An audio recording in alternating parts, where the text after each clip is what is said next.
Father Jay here. One of my hobbies that I like to do on my free time is to play piano.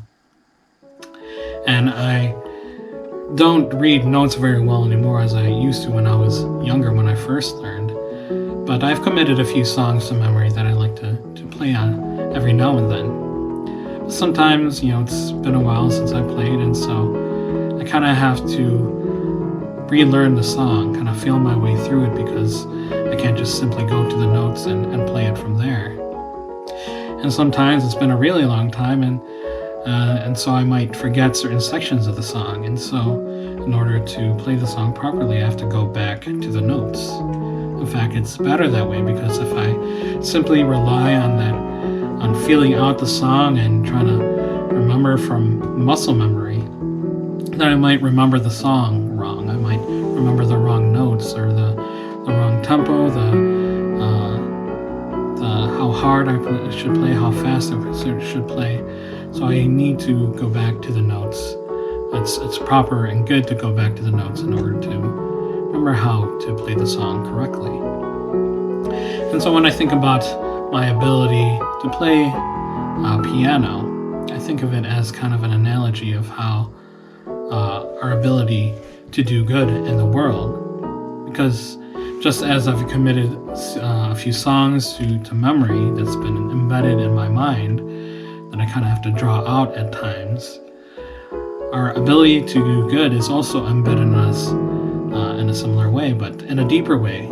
It's not just through muscle memory, but memory in our very hearts, this memory in our very souls, because it's been designed into us. It's part of who we are.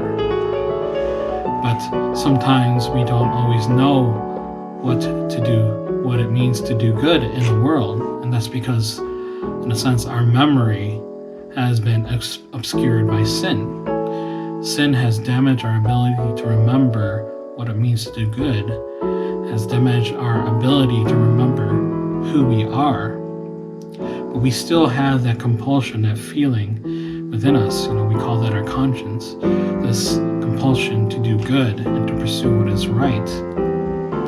But we don't always know what that is. And we have to do more than just follow that feeling. Because if we solely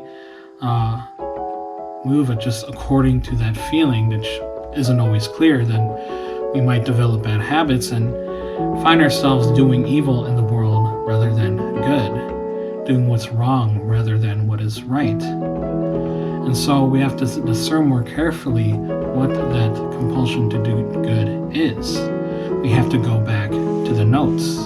We have to go back to where we see the design of what we are called to do, what our purpose is as human beings, in order to figure out what it means to do good in the world. And where do we get that? We get that from God Himself, of course, the one who created us, the one who designed us. And He reveals that design to us through our Lord Jesus. And so that's my reflection for you today. That as when we are struggling in our lives to figure out what is right, what is good, it's a process of figuring out who we are as well. And we discern that we figure that out by speaking to our Lord, by confronting Jesus, because it is Jesus that reveals to us who we are and reveals to us what is good in the world.